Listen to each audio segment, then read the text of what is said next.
예, 비하인드 뉴스를 시작하겠습니다. 이성대 기자가 나와 있습니다. 이성대 기자, 첫 번째 키워드 볼까요? 네, 첫 번째 키워드 보겠습니다. 물을래요? 뭘 물어보겠다는 뜻입니다. 세상에, 이성대 기자가 여기 비하인드 뉴스 키워드에 나왔습니다. 왜 나온 겁니까? 뭘 묻겠다는 겁니까? 이 사진이 지난해 이맘때 문재인 대통령 신년 기자회견 당시에 제가 질문을 하던 모습인데요.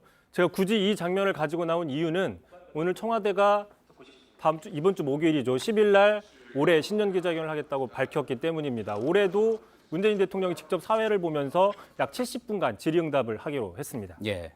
자, 지난해 처음으로 이제 대통령이 직접 질문자를 지명하는 방식을 택해서 화제가 되지 않았습니까? 이성대 기자 이 자리에 직접 나왔으니까 시청자들 앞에서 한번 좀 물어봐야지, 확인을 해봐야 될 것 같습니다.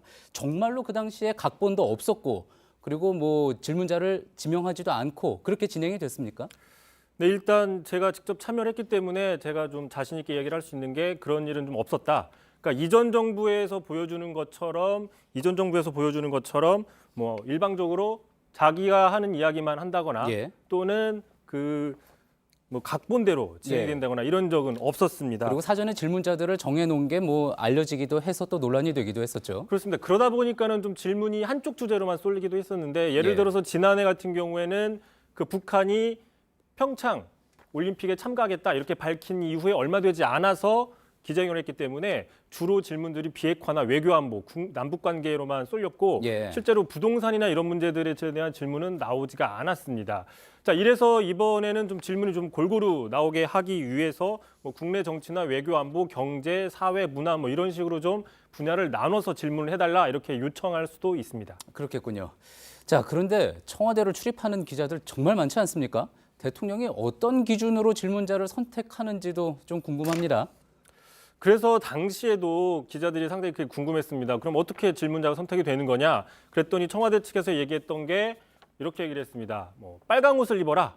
빨간 옷을 입어라. 그러니까 눈에 띄면 된다는 겁니다. 실제로 그래서 보시는 것처럼 뭐 가운데 보시는 것처럼 눈에 띄는 옷을 입기도 했고 또 이렇게 호랑이 인형을 들기도 했었고 수호랑이었습니다. 예, 수호랑이. 예. 그다음에 저렇게 종이나 수첩 같은 것을 들어서 자기를 피하려 했던 기자들이 주로 질문권을 얻는 경우가 많이 있었습니다. 예, 기억이 납니다. 인형을 흔들기도 하고 그랬었죠. 자, 그런데 지난해 이맘때는 지지율이 대통령 국정수행 지지도가 상당히 높았습니다. 하지만 집권 3년 차인 올해는 그때와 상황이 많이 달라졌기 때문에 다소 좀 민감한 질문, 좀 불편한 질문이 나올 수도 있을 것 같습니다. 그렇습니다. 아무래도 당장 지금 현안이었죠. 신재민 전 사무관 폭로 논란이 있었고요. 또 최저임금이나 자영업자 같은 경제 문제, 또 청와대 개편 문제 같은 이런 국내 현안 이슈에 대한 질문이 집중할 가능성이 있고요. 또 하나 있습니다. 지난해 연말 해외 순방 당시에 기내 간담회 당시에 국내 현안에 대해서는 질문을 받지 않겠다라는 말에 발단이 됐던 김태우 수사관 문제나 청와대 특감반 문제 같은 이런 민감한 질문들도 아마 나올 가능성이 있습니다. 예. 자, 항상 이제 저희가 신년 기자회견 또 대통령 기자회견 보면은 백악관과 비교가 될 수밖에 없습니다. 많이 그렇게 실제로 비교를 했고요. 자, 그렇다 그러면은 과연 그때처럼 백악관에 사는 것처럼 또 질문을 하고 답이 나왔을 때 추가 질문이 나오고 재반박이 될지, 그렇게 불꽃 튀는 장면이 나올지도 한번 좀 지켜봐야지 될 것 같습니다.